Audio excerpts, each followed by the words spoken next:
Hello mga ka-fix! Kumusta at magandang araw sa inyong lahat. Nandito na naman tayo sa ating panibagong video at panibagong namang isi-share ko sa inyo.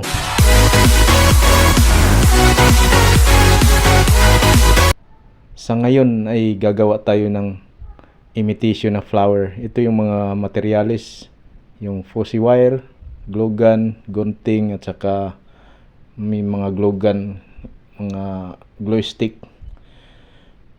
Yan, yun yung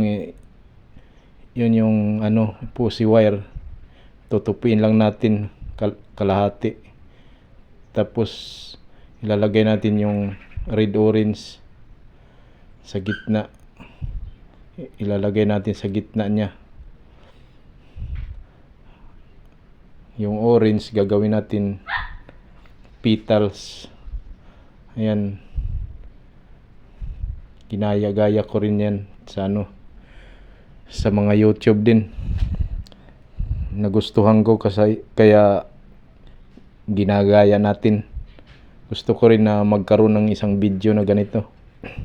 Yan yung 6 na petals. Ito gagawin na naman natin yung stamen. Kung tawagin, stamen yung sa gitna ng mga bulaklak. Sinusunog lang natin ng kandila. Ilalagay natin yan sa gitna. Sa gitna ng bulaklak kasi yan ang stamen natin. Yan, tutupiin lang natin yung dulo, parang i-curl lang natin. Parang magbukha naman parang bulaklak na rin.